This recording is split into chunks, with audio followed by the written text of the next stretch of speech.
kanyang utak mo. Meron. Nasaan? Ito. Tayo!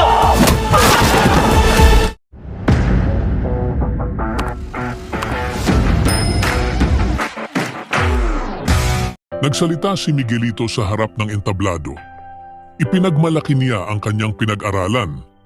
Harvard University, aniya. Sabay pasaring na hindi tulad ng iba riyan na walang pinag-aralan.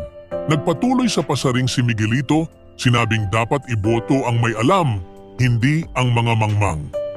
Mahahalata na tahasang pinatatamaan niya si Tanggol upang mapahiya ito sa harap ng mga tao. Oras na ni Tanggol para magsalita sa entablado. Diretsahan niyang sinabi na kahit hindi siya nakapagtapos at baguhan siya sa politika, alam niya ang tunay na kalagayan at damdamin ng mga tao. Pinakita ni Tanggol ang kanyang malasakit sa masa at nagpahiwatig na panahon na para sa tunay na pagbabago. Hindi lamang puro pangako at pananalita, naghiyawan ang mga tao at masayang isigaw ang pangalan ni Tanggol. Ngunit biglang pinigil ito ni Miguelito at sinabing wala namang laman ang utak ni Tanggol.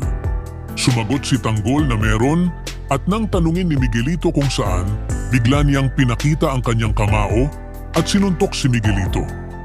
Binugbog niya ito hanggang hindi na makabangon, na tila isang hamon sa karahasan ng politika. Samantala, dumating sina Mr. Kwon at Veronica sa bahay ng mga Montenegro upang singilin ang perang matagal nang ipinangako. Humingi ng paumanhin si Don Julio sa pagkaantala.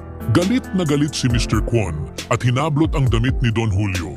Ngunit agad silang tinutukan ni Ramon at ng kanyang mga tauhan, kaya napilitan si Mr. Kwon na bitiwan ito. Sinabi ni Veronica na dahil sa Montenegro ay nalugi sila. Nagbanta si Mr. Kwon na iyon na ang huling beses na magkikita sila. Pagkaalis ni na Mr. Kwon, nagalit si Ramon. Sinabi niya sa kanyang ama, "Ganoon na lang ba yun?" Sumagot si Don Julio na alam mo na kung ano ang dapat mong gawin. Sinundan ni Ramon sina Mr. Kwon. Agad siyang nakita ng mga ito at inakalang nag-iisa siya. Inutusan ni Mr. Kwon ang mga tauhan na pagbabarilin si Ramon. Handa si Ramon sa lahat. Agad niyang pinaikot ang kanyang mga tauhan upang harangin ang sasakyan ni na Mr. Kwon at mapasok sa kanilang patibong. Sa gitna ng engkwentro, nabaril sa balikat si Veronica. Dahilan upang lalong magalit si Mr. Kwon. Sa pagtatapos ng kabanatang ito, lalong tumitindi ang tensyon sa pagitan ni Tanggol at Miguelito. Habang ipinagmamalaki ni Miguelito ang kanyang edukasyon at pinanggalingan, mas pinili naman ni Tanggol na ipakita ang puso at tunay na malasakit para sa mga mamamayan. Sa entablado ng politika, hindi sapat ang karangalan. Ang kailangan ay tunay na serbisyo at paninindigan. Samantala, sa panig ng mga Montenegro, dumarami ang mga kaaway na nais silang pabagsakin, gaya ni na Mr. Kwon at Veronica.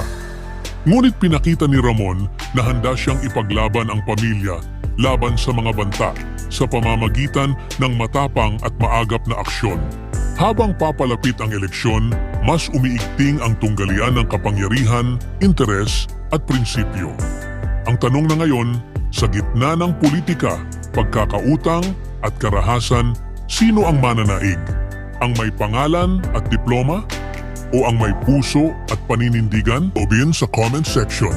Huwag kalimutang mag-subscribe at i-click ang notification bell para hindi ninyo mamiss ang susunod na kabanata ng Batang Quiapo.